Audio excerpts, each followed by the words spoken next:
Am 28. März um 13:20 Uhr hat es ein Erdbeben gegeben.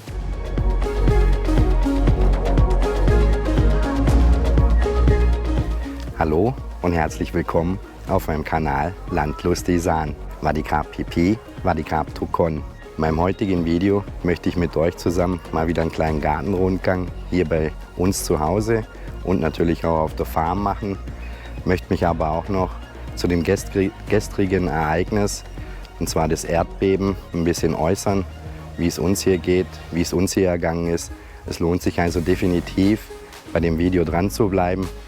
Und nun wünsche ich euch mit dem Video ganz, ganz viel Spaß.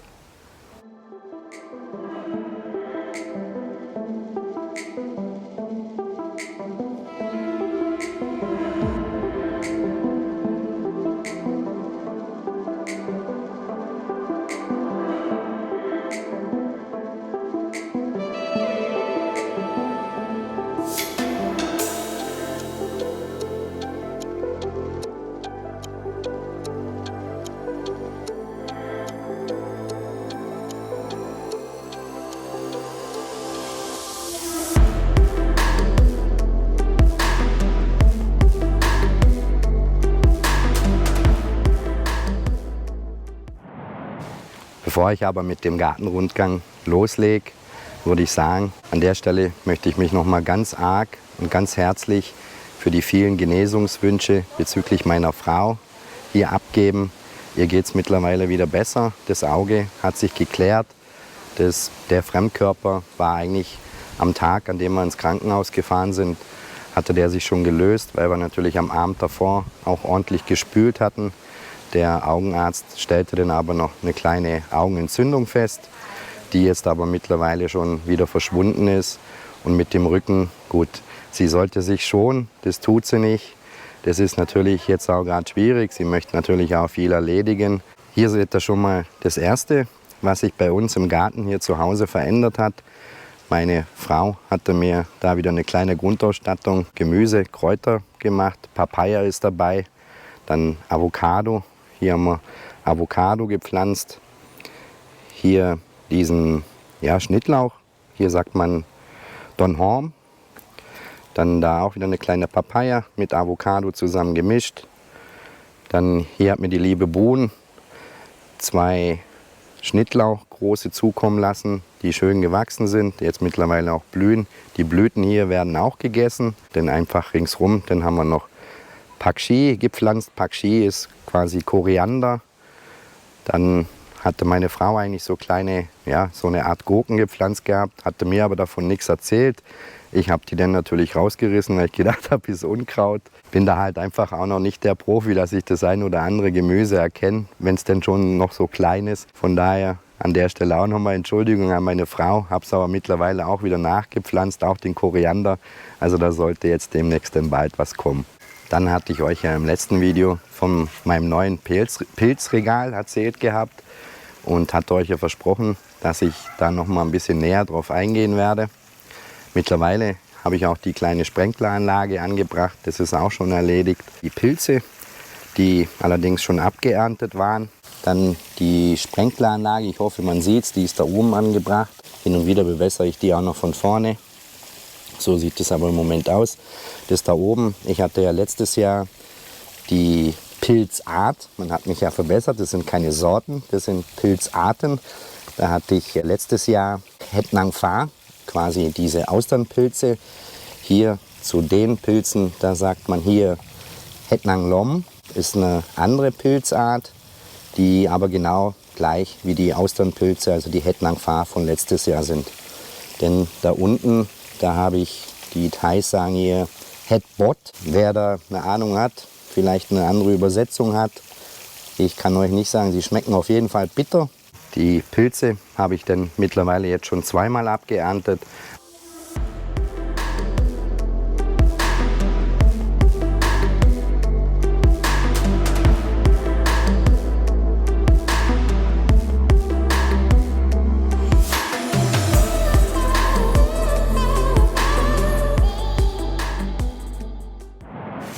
Wo wir bereits auch schon abgeerntet haben, mittlerweile auch schon mehrfach, Das ist von unseren Maplang-Bäumen. Auch bei Buhn drüben haben wir natürlich schon wieder ein bisschen gestohlen. Maplang, der das nicht kennt, das ist wie eine Art Pflaume. Die sehen dann so aus. Der Baum ist mittlerweile auch eben gut gefüllt. Der Baum hier, da sind die Früchte ja so leicht süß-sauer. Wir haben dann vorne auf dem Grundstück nochmal 2 Maplang-Bäume. Die wiederum, also beziehungsweise ein Baum davon, der hat wirklich sehr saure Früchte. Der andere hat eben auch diese süß-sauren Früchte. Buhn drüben, die hat Maplang. Die sind wirklich sehr, sehr süß, also wirklich sehr schmackhaft. Wie ihr mich kennt, habe ich natürlich was mitgebracht. Das ist von dem Baum von Buhn.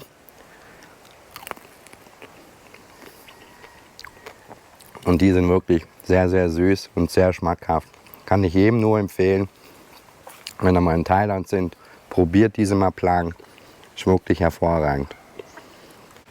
Dann natürlich unseren Limettenbaum, der dieses Jahr sicherlich auch wieder sehr, sehr viel Früchte bekommen wird. Sicherlich auch auf dem Grund dessen, dass ich da von Hand bestäubt habe, also mit einem Pinsel. Da werden jetzt dann, denke ich mal, ja, wahrscheinlich so ein bisschen 3-4 Wochen auch schon die ersten Früchte wieder abzuernten sein. Limettenbaum, der wirklich sehr gefüllt ist mit Blüten. Dann natürlich auch Mangos wieder, die es jetzt in Hülle und Fülle gibt.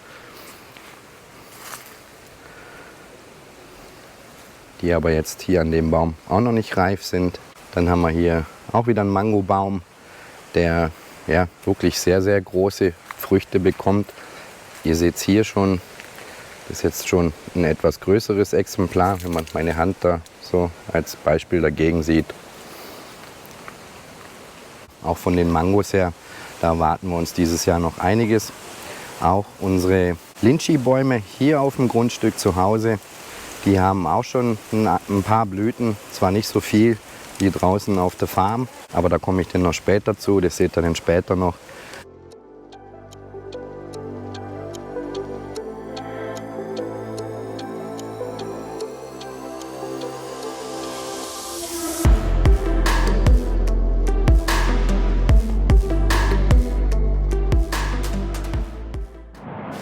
Was natürlich auch in diesem Video nicht fehlen darf, sind unsere Kanun, also die Jackfruit. Ein Baum von unseren, ich glaube 5 Bäume haben wir hier auf dem Grundstück und eben gut gefüllt mit Jackfruit. Ja, ihr seht oder hört vielleicht auch, da braut sich was zusammen bei uns. Wahrscheinlich kommt heute noch oder morgen spätestens ein Gewitter. Hier dann auch nochmal ordentlich Jackfruit. Vorne auf dem Grundstück hat sich natürlich auch einiges getan. Auch blumentechnisch sprießt es hier wieder wie verrückt jetzt. Wir hatten ja 2-3 Mal einen kurzen Regen. Das hat der Natur richtig gut getan. Unsere Kokosnusspalmen, die bereits schon gedüngt worden sind. Denn hier am Rand entlang hatte meine Frau so Blumenzwiebel gepflanzt gehabt. Die kommen jetzt auch alle. Sieht wieder wirklich mega schön aus. Denn natürlich für unsere Fans, für die gelben Trompetenblumen, die jetzt auch komischerweise zwar nicht an allen Bäumen, aber hier zum Beispiel auch. Ja, sieht wirklich wunderschön aus. Noch kurz einen Abstecher zu unseren anderen Kokosnusspalmen. Die wollte ich euch dann doch auch noch zeigen. Hier sind noch 3 weitere Kokosnusspalmen. An der Kokosnusspalme hier habe ich nach wie vor noch eine Blüte, wo ich da hoffe, dass da jetzt tatsächlich noch was kommt. Dann hier die Kokosnusspalme, wo ich ja auch eine Blüte hatte. Ich hoffe immer noch, dass da was kommt. Günther, falls du zuschaust oder dir das Video anschaust, sag mir mal, ob ich da noch was mit rechnen kann mit Kokosnüssen oder ob die wirklich alle schon ausgetrocknet sind. Ja, meine Frau ist natürlich schon die letzten Tage immer wieder fleißig dabei, an Blumen nachzulegen. Sie hört doch immer noch nicht auf. Ich kann sie immer noch nicht ausbremsen. Hier seht ihr das kleine Blumenlager, was sie sich schon angelegt hat. Und wie gesagt, es geht noch weiter. Dann hier, was sie gepflanzt hat. Dort noch an Blumen aufgerüstet. An Blumen fehlt es hier nicht. Im Gegenteil, es wird tagtäglich noch mehr. Dann hatte ich mir noch was gebaut, und zwar so einen kleinen, ja wahrscheinlich ist es so eine Art Smoker. Hier sagen die Leute Opoong dazu, kleiner Ofen, wo man, sage ich mal, ein bisschen Fleisch, Fische, alles Mögliche drin, sage ich mal, smoken kann. Es wird angefeuert mit Holzkohle und wird im Prinzip in einem Tonkrug das Feuer entfacht. Den Tonkrug habe ich mir nicht selber gebaut, den gibt es so zu kaufen, aber halt natürlich noch den Deckel dazu. Dann innen ist im Prinzip ein Loch unten auf dem Boden ausgeschnitten worden. Dort kommt dann dieser Feuerbehälter innen rein. Dann habe ich mir noch so das kleine Gestell dort außen rum gebaut. Ich lasse euch da sicherlich ein paar Szenen noch zukommen, weil wir gestern dann kurzfristig, oder nicht kurzfristig, das hatte ich eigentlich geplant, weil ich diesen Opoong natürlich einweihen wollte, hatten wir hier eine, ja, sag ich mal, eine kleine Familienfeier. Ich hatte da Fleisch drin zubereitet, natürlich auf europäische Art, schön mariniert. Dann noch diese Haushühner, die es hier gibt, also nicht diese Legehühner, sondern Haushühner, Gaiban sagt man hier dazu. Und dann natürlich auch noch 2 Talapia, 2 große, also Blanin. Und ja, das hat uns gestern wirklich sehr, sehr gut geschmeckt. War ein schöner Abend, war mal wieder ein ruhiger Abend, war auch mal wieder ein ruhiger Tag. Hatte das lange vorbereitet und es war also wirklich ein schöner Tag gestern.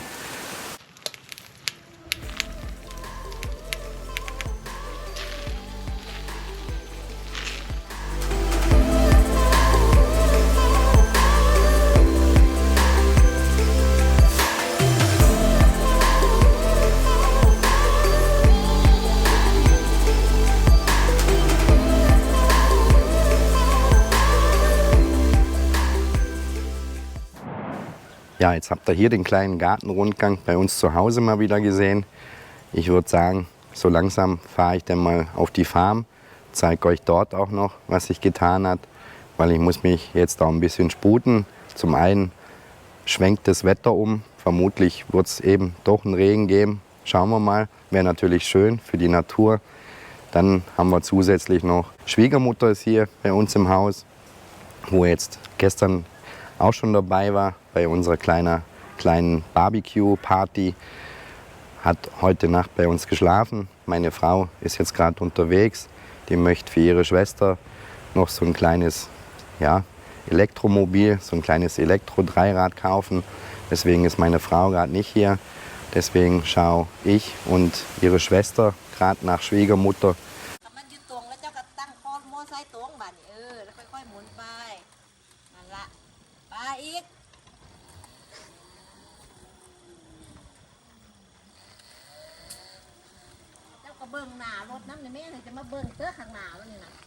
ไปส่วนเกลือไก่ไปด้วยบ่เป็นเอาเป็นน่ารัก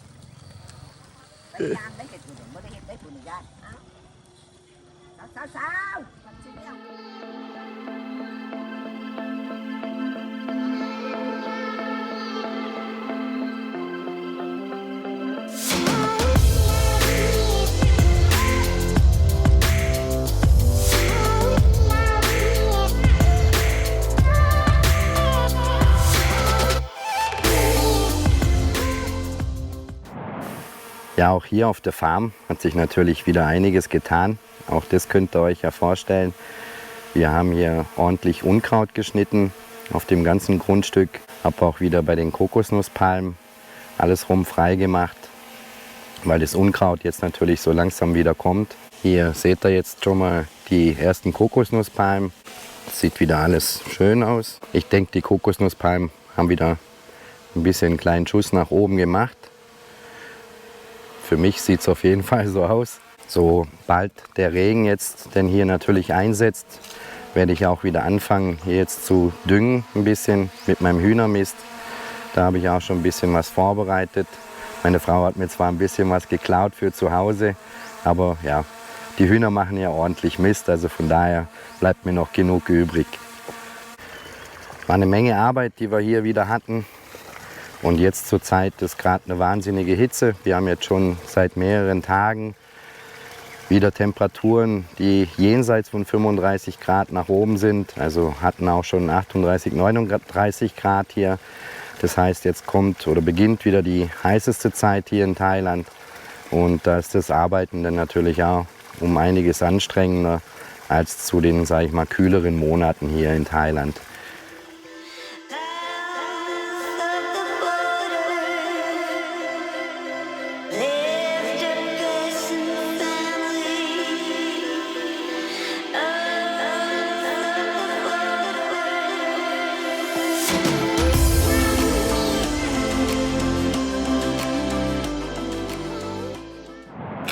Dann haben wir hier auf der Farm noch den ganzen Bambus, den wir ja letztes Jahr noch geschnitten hatten.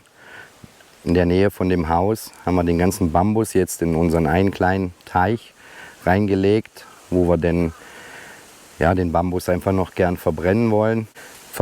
Mit dem Verbrennen ist aber jetzt aktuell gerade, sage ich mal, eine Nachricht rausgekommen, oder nicht aktuell, das ist schon eine ganze Weile, dass es hier wirklich jetzt strikt verboten wurde, Feuer zu machen, weil wir jetzt natürlich auch schon lange Zeit keinen Regen mehr hatten, alles hier sehr trocken ist, weil es, sage ich mal, auch im vergangenen Jahr eben wahrscheinlich viele Schäden gegeben hat durch, sage ich mal, ja, unkontrollierte Feuer, die dort entfacht wurden. Derjenige, der Feuer irgendwo macht oder legt, der mit einer wirklich hohen Geldbuße da dann bestraft wird. Die Polizei fährt hier tatsächlich auch immer Patrouillen, die das Ganze kontrollieren. Es ist anscheinend schon auch aus dem Nachbardorf.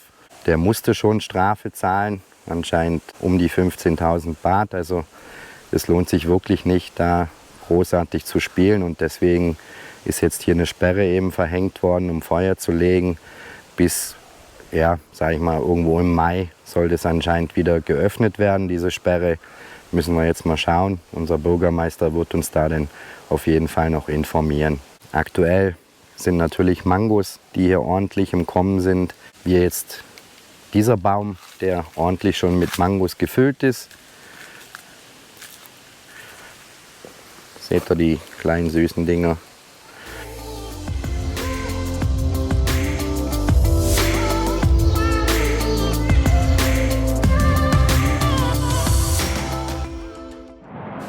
Meine Dongyeonam, also diese Fire Trees, die diese roten Blüten nachher bekommen, die wachsen nun auch weiterhin fleißig, haben auch wieder Blätter bekommen.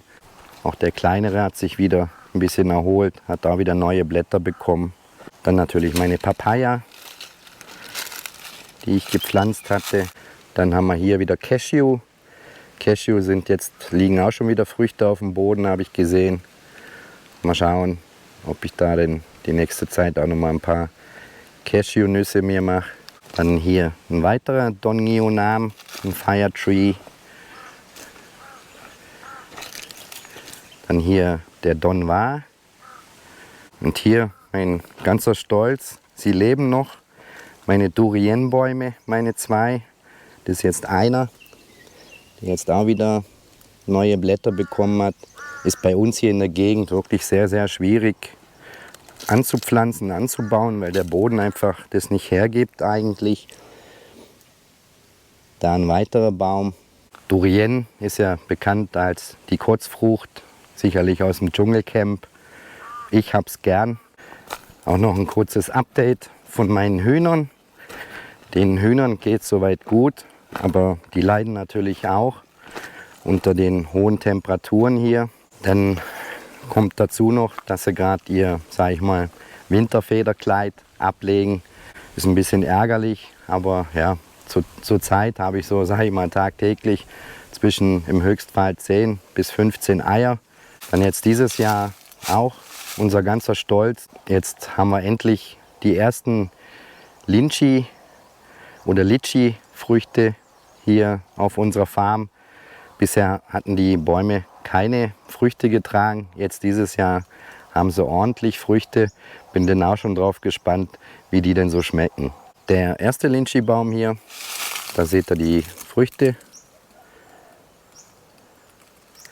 Entschuldigt immer, wenn ich Lychee sage, aber hier sagt man eben Lychee und nicht Litchi. Das ist der erste Baum. Der zweite Baum, der ein bisschen weniger Früchte trägt.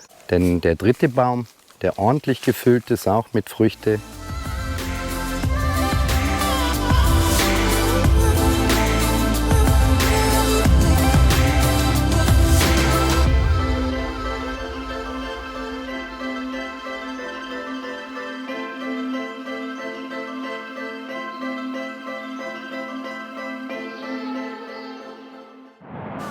Dann ist gestern am 28. März um 13:20 Uhr hat es ein Erdbeben gegeben. Also das Epizentrum lag anscheinend in Myanmar. Das sind zumindest mal meine Informationen bis jetzt. Und dazu wollte ich mich einfach auch noch kurz äußern, weil ich doch auch von dem einen oder anderen angeschrieben wurde, ob es mir denn auch wirklich gut geht. Uns geht es hier allen gut. Wir haben hier im Isan oder sage ich mal in der Provinz Sakon Nakhon davon gar nichts mitbekommen. Ich war da auch wirklich geschockt, als ich dann die Nachricht bekommen habe. Es soll anscheinend auch in Bangkok verheerende Schäden gegeben haben. Wir haben natürlich auch Familienangehörige, die in Bangkok arbeiten. Denen geht es aber Gott sei Dank auch allen gut. Erdbeben der Stärke 7,7, also ist dann doch auch schon ordentlich. Traurig natürlich um die Leute, die dort, sage ich mal, noch verschüttet sind oder die dort gestorben sind, auch in Myanmar natürlich. Das tut mir wahnsinnig leid oder uns allen hier. Meine Frau hat gesagt, das erste Mal, dass sie sowas hier mitbekommen hat, dass es sowas hier auch in Bangkok gibt. Wir trauern da wirklich mit den Familien, wo da auch schon Leute verstorben sind und wünschen da jetzt natürlich den Leuten in Myanmar und in Bangkok alles Gute auf dem Weg. Bevor ich mich denn jetzt wieder auf die Heimreise mache, wollte ich euch auch noch kurz unseren kleinen See hier zeigen, wo der Wasserstand natürlich jetzt ordentlich auch abgenommen hat. Als ich hier mit Martin auf dem See war, um die Seerosen oder die Lotus zu schneiden, musste ich feststellen, dass ich am vorderen Ende vielleicht noch eine Wassertiefe von 1 Meter habe. Das wird jetzt wahrscheinlich auch schon wieder weniger sein. Hier hinten, dort wo ich die Fische auch immer fütter, habe ich noch eine Wassertiefe vermutlich von 2 Metern jetzt. Ich denke, leer laufen wird er nicht, aber es ist wirklich dieses Jahr ziemlich extrem, wie wenig Wasser der hat. Den Fischen geht es auch weiterhin gut. Die wachsen ja gut ab. Auch die neuen Fische, die ich letztes Jahr eingesetzt hatte, die werden jetzt ordentlich größer. Ich sehe es immer, wenn ich dann morgens und abends die Fische fütter. Also da ist ordentlich was passiert auch mit denen. Da seht ihr jetzt den See, der sonst eigentlich zur Regenzeit, sag ich mal, bis oben hin gefüllt ist. Eine Wassertiefe hat dann von 5 Metern. Also wie gesagt, hier habe ich noch so vermutlich 2 Meter Tiefe und das flacht dann eben nach hinten ab. Und ganz da vorne habe ich dann halt eben noch eine Wassertiefe von ca. 1 Meter jetzt wahrscheinlich.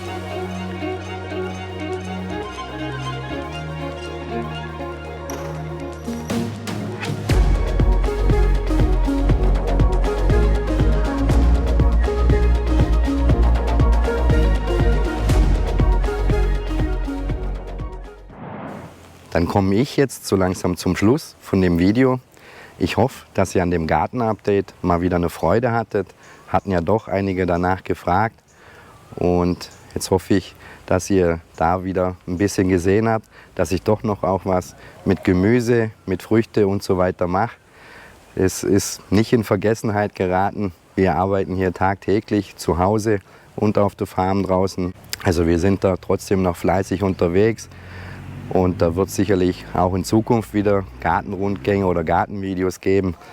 Es verändert sich ja hier natürlich auch was. Mangos, die jetzt dann bald wieder erntereif sind, die wir planen, habt ihr gesehen, sind schon abgeerntet zum größten Teil. Da kommt jetzt aber noch ein bisschen was nach. Wie gesagt, wir sind hier alle froh.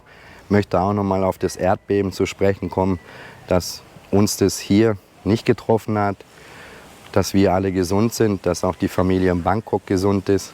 Wir wünschen jetzt aber nochmals allen Leuten, die dort betroffen worden sind, in Bangkok und in Myanmar, alles Gute. Es war wirklich was Schreckliches, was da gestern passiert ist. Ich würde mich natürlich wie immer freuen, wenn ihr dieses Video fleißig kommentiert. Würde mich auch freuen, wenn ihr das Video fleißig liked. Natürlich würde ich mich auch freuen, wenn ihr das Video schön teilt, bringt es in die Welt raus. Und für die neuen Zuschauer, die mich noch nicht abonniert haben, meinen Kanal abonniert. Das kostet euch kein Geld, das kostet euch nur einen Klick, kostet euch auch nicht viel Zeit. Und für uns YouTuber ist es ein absolutes tolles Feedback, das ihr uns da gebt. Vergesst einfach auch nicht, die Glocke zu aktivieren, dann verpasst ihr kein Video von mir. Und dann sage ich wie immer, passt auf euch auf da draußen, bleibt schön gesund.